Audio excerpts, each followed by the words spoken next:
Fawlty Towers wasn't just a sitcom, it was a worldwide success that turned John Cleese and the cast into comedy legends. The show ran for only 2 short seasons, yet it made history, winning awards and pulling in millions of viewers across the globe. People still call it one of the funniest TV series ever made. But like any great show, what happened behind the camera was just as interesting as what we saw on screen. Mistakes, slip-ups, and even one shocking scene that was never edited out.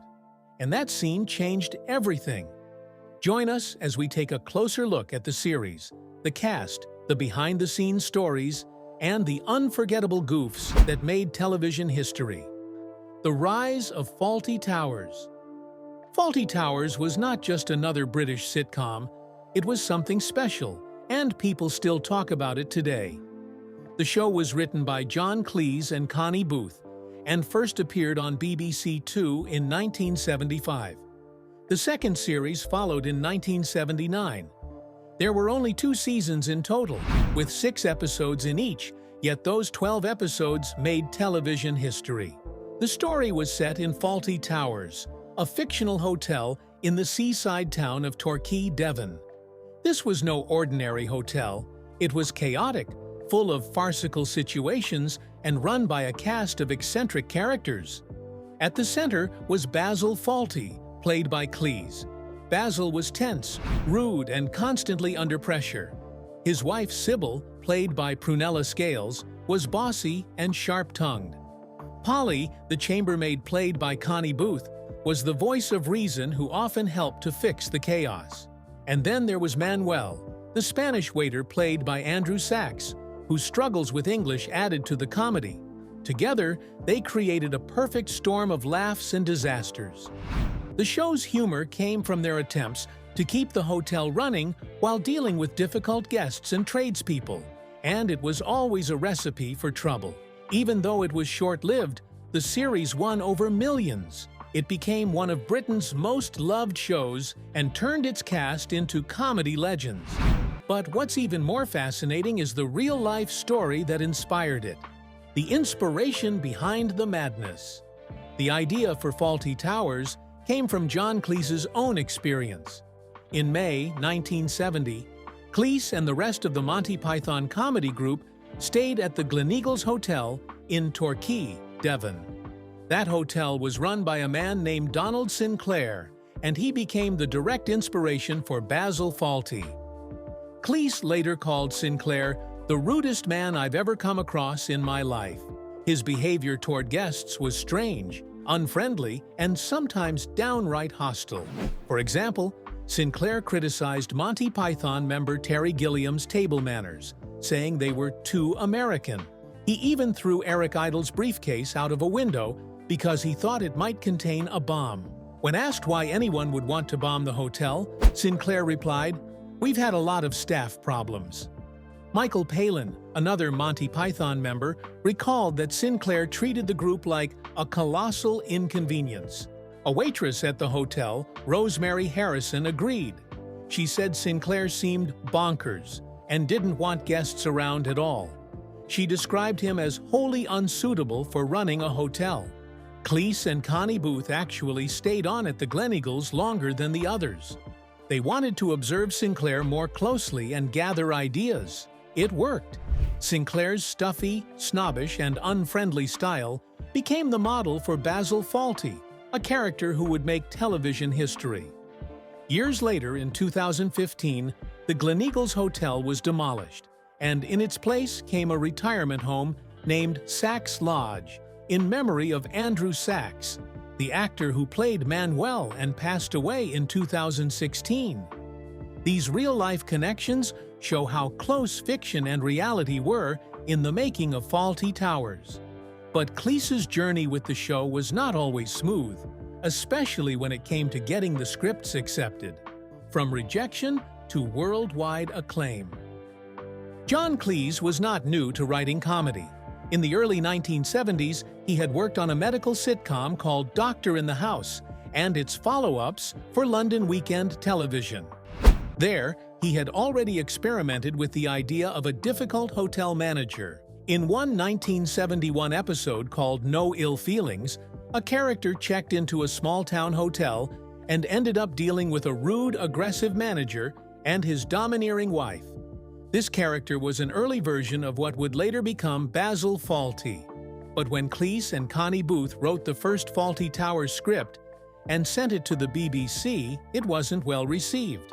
According to Cleese, the person who reviewed it wrote, "This is full of cliched situations and stereotypical characters, and I cannot see it as being anything other than a disaster." Even Jimmy Gilbert, the BBC's head of comedy, doubted the idea. He told Cleese, "You're going to have to get them out of the hotel, John. You can't do the whole thing in the hotel." Cleese later said that this comment completely missed the point, whereas, of course, it's in the hotel that the whole pressure cooker builds up, he explained. Despite the rocky start, the series soon proved the critics wrong. In 1976, and again in 1980, Fawlty Towers won the British Academy Television Award for Best Scripted Comedy. In 1980, John Cleese himself won the award for Best Entertainment Performance. Over time, the popularity of the series only grew. It was rebroadcast again and again and praised by new generations. In 2000, the British Film Institute ranked it #1 on their list of the 100 greatest British television programs. In 2001, Channel 4 ranked Basil Fawlty second on their list of the 100 greatest TV characters, right behind Homer Simpson. And in 2019, the Radio Times named Fawlty Towers the greatest ever British sitcom. The BBC itself has called the show the British sitcom, by which all other British sitcoms must be judged, and they praised its rewatch value. Quotable lines like, "Don't mention the war," and its lasting place in comedy history. Cleese once admitted that writing the show was not easy. "Connie and I used to spend 6 weeks writing each episode, and we didn't make a lot of money out of it," he said. He revealed that he earned £6,000 for 43 weeks of work and had to rely on television advertisements to make enough money to keep going. "If it hadn't been for the commercials, I wouldn't have been able to afford to spend so much time on the script," he explained. All of this shows that while Fawlty Towers may look effortless on screen, the work behind it was intense, and the reward came later. Today, it stands not just as a funny sitcom, but as a piece of television history, with talk even in 2023 of a possible sequel.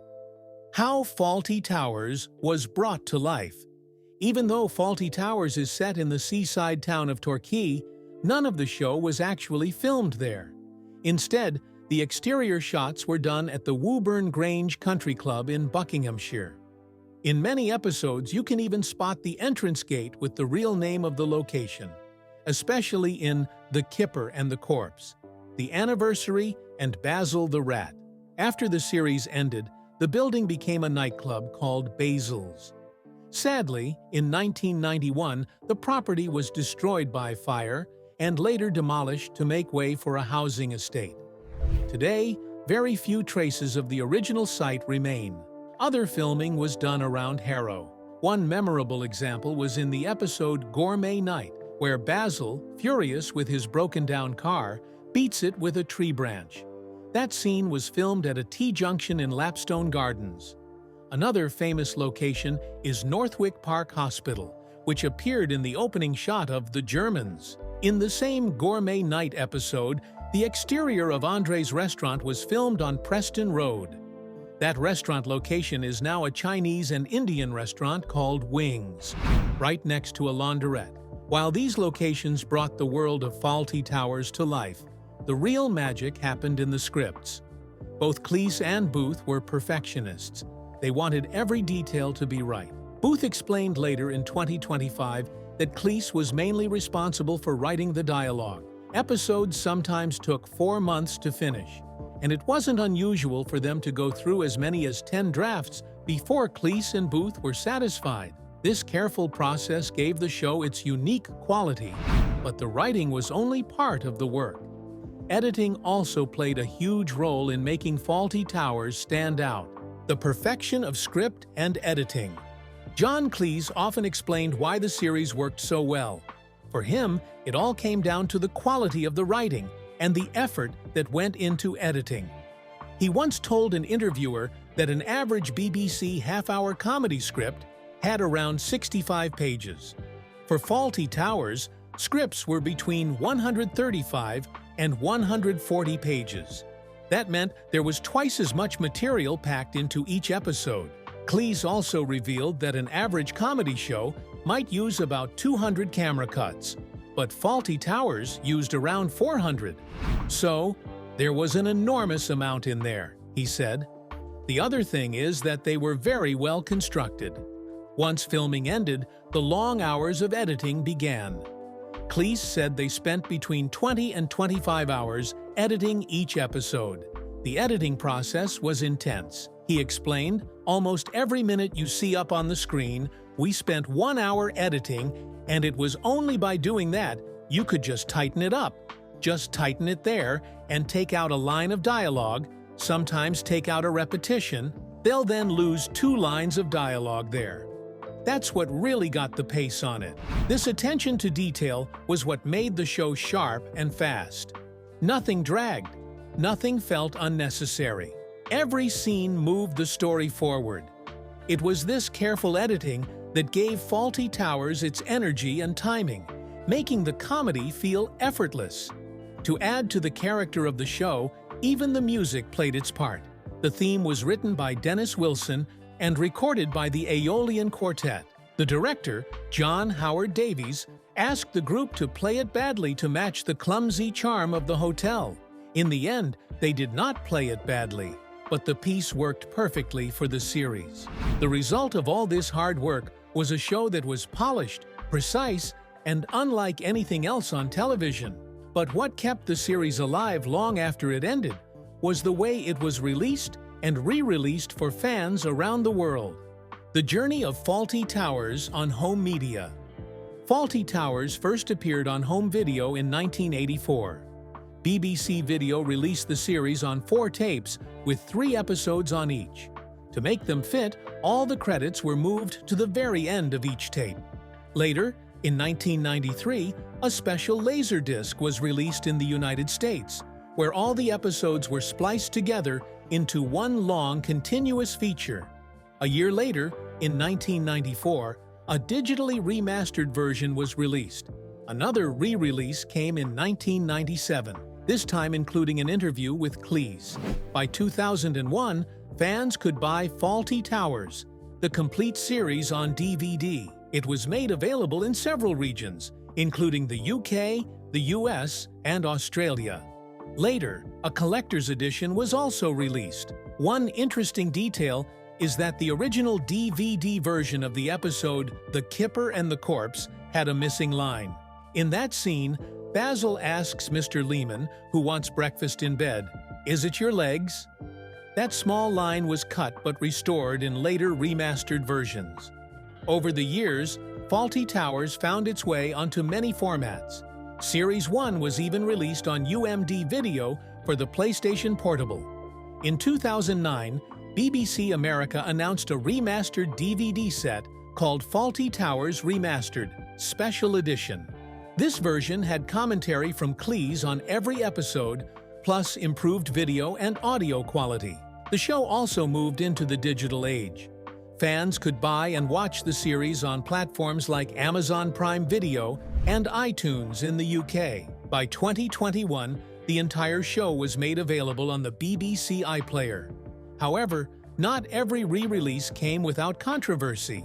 In 2020, Cleese criticized the BBC after the episode The Germans was removed from UK TV's streaming platform. It was taken down because of offensive language used by the character of the Major. The channel later said the episodes would be reinstated with content advisory messages. Cut versions of The Germans also aired during reruns in 2013 and 2021, partly because of broadcast regulations in the UK. These edits show how comedy from the 1970s can sometimes clash with modern standards. Still, the fact that the show keeps returning in so many formats proves just how important it remains in the world of comedy. And this importance is not only felt by fans, but also seen in the way critics and awards have recognized the show over the years. The reception and legacy of Fawlty Towers. When Fawlty Towers first aired, not everyone loved it. Some critics were harsh. In 1975, the Daily Mirror ran a headline that read, "Long John Short on Jokes." Richard Ingrams, writing for The Spectator, also wrote a very negative review. But Cleese got his revenge in a clever way. In the second series, he named one of the hotel guests Mr. Ingrams. That character was later caught in his room with a blow-up doll, a clear nod to the critic. Yet even as some reviews were negative, many others were glowing. The Sunday Times called it the funniest sitcom in years. Clive James, writing in The Observer, said the second episode had him retching with laughter. Peter Fiddick of The Guardian described the show as the undoubted hit, even of a season with a lot of comedy on show, and one of the most amazingly funny programs to come out of any television. When the first series ended, the Daily Mail called the final episode the pick of the day, writing, "Sadly, the hilarious series Fawlty Towers ends tonight, and the hope must be that it gets a repeat showing to the wider BBC One audience." Over the years, the praise only grew stronger. In 2000, the British Film Institute ranked Fawlty Towers as the greatest British television program of all time.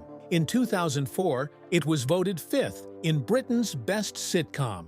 In 2006, it was voted second only to Frasier in the Ultimate Sitcom poll of comedy writers. Basil Fawlty himself was voted Britain's funniest comedy character in a poll by the TV channel 5.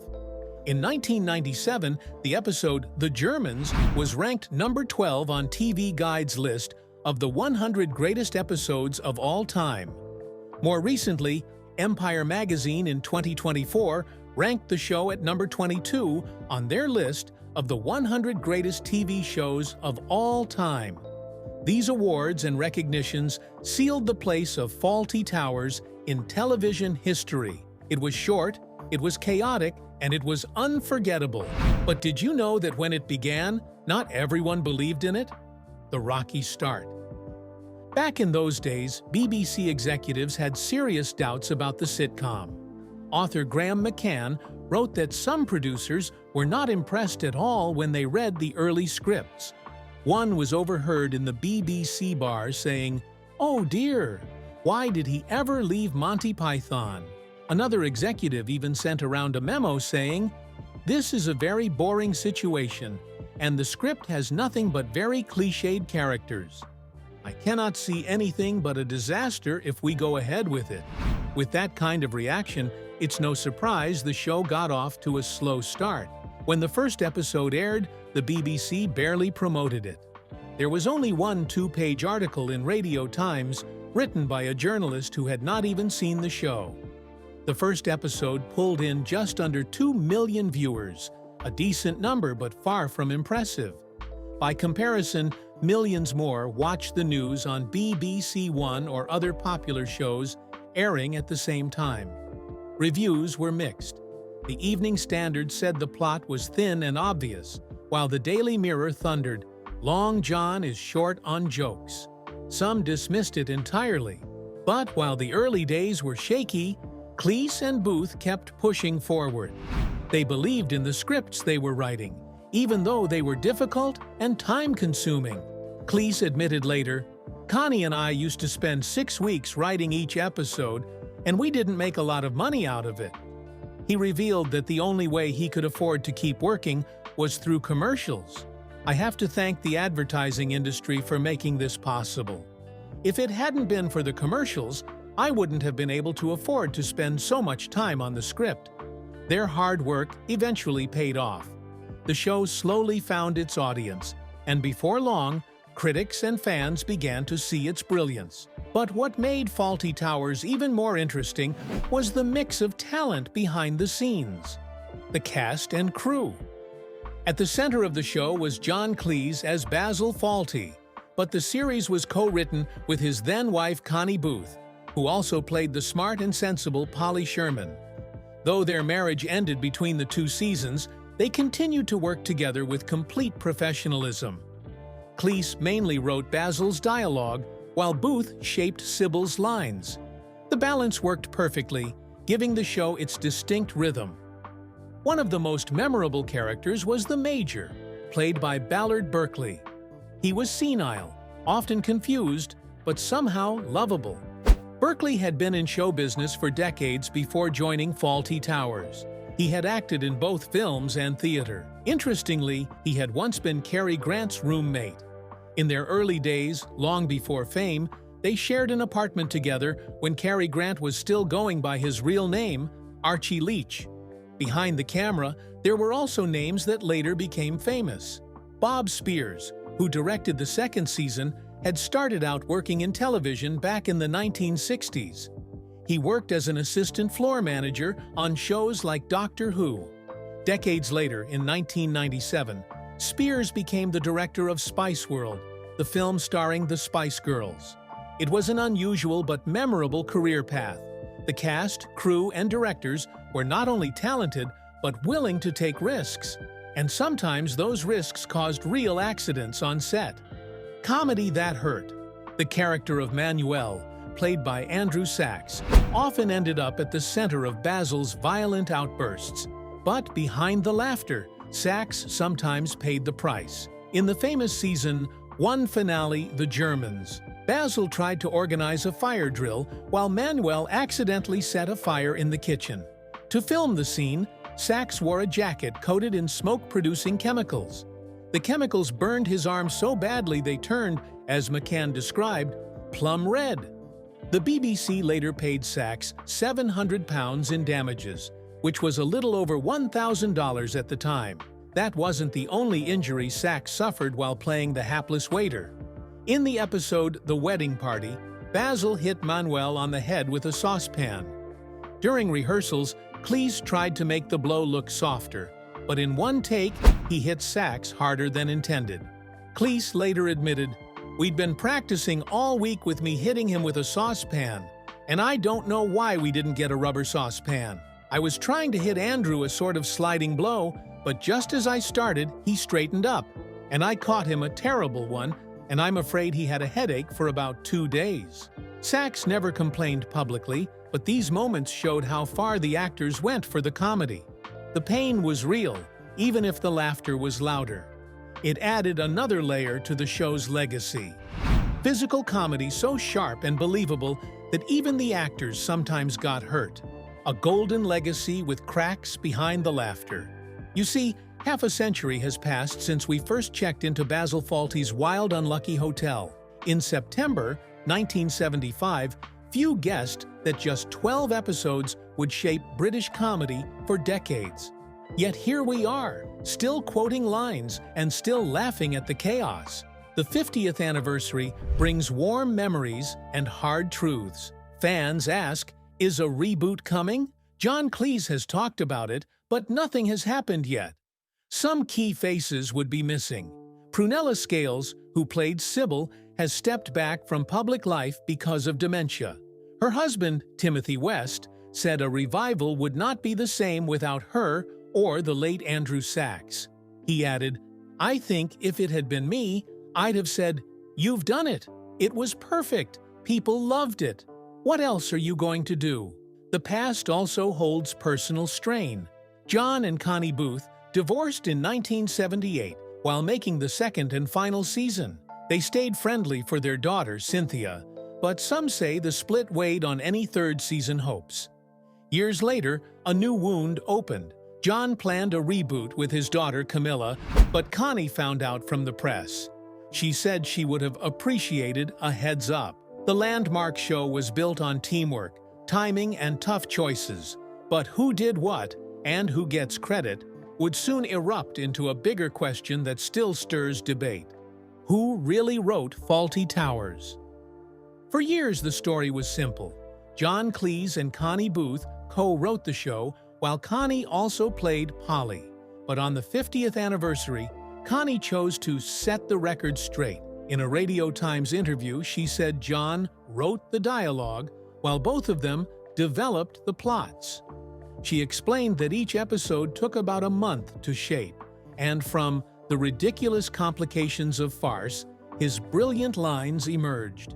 When it came to credits, Connie felt written by John Cleese, storyline by us both, would have been fair. John said they didn't do that in TV comedy and insisted on co-authorship. Connie, now 84, said she has been praised for lines John actually wrote. When fans quoted them to her, she felt counterfeit instead of proud. It is a raw, honest note to the show's history. The comedy was tight and sharp, but the credit was not simple. That tension around authorship never fully went away. And while credit fights can live on paper, another fight burst onto screens and streaming menus around the world. The question of what to do with an episode that includes offensive language. The episode that went missing. Fawlty Towers is a classic, but some parts have not aged well. Andrew Sachs, a German-British actor, played Manuel, a Spanish waiter. Today, many say the role became a caricature that pushed stereotypes. In 2020, UK TV, owned by the BBC, pulled The Germans because Major Gowan uses racist slurs in an anecdote during the episode. The removal came as platforms reviewed older shows with harmful language. John Cleese hit back hard. He called the decision cowardly and gutless and contemptible, saying, "The BBC is now run by a mixture of marketing people and petty bureaucrats." He argued this kind of censorship showed stupidity. He also pointed to how other shows, like Till Death Us Do Part, used a character's offensive views to expose the character, not to endorse those views. After anger and debate, UK TV said it would reinstate the episode with a warning that it contains potentially offensive content and language. It was not the first time cuts had been made. The BBC had edited parts of the same scene in 2013 to meet a 7:30 p.m. family audience slot, noting that public attitudes have changed significantly since it was made. In recent years, artists and viewers have demanded both context and change.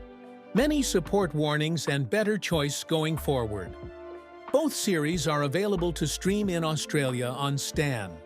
The love for the show remains strong, even as the way we show it keeps shifting. And while debates raged on, fans also kept spotting the tiny on-screen errors that make studio magic peek through the cracks. Goofs, wobbly walls, and the hotel that changed shape. The goofs list is long and oddly charming. Continuity slips pop up across episodes. The floor plan on the second level changes. Room numbers switch. Stoves disappear and reappear in the kitchen. The pathway from the front door looks different inside than outside. The grandfather clock shows different times that do not match the real time.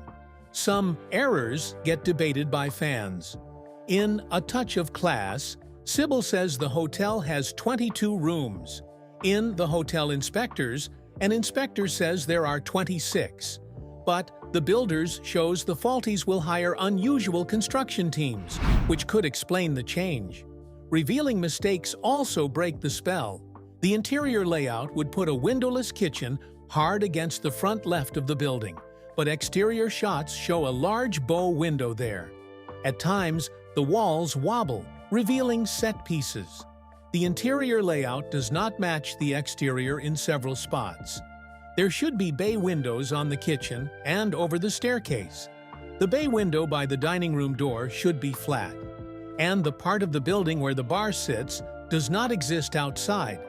In some episodes, an arch-reading Woburn Country Club appears at the driveway entrance, exposing the exterior location.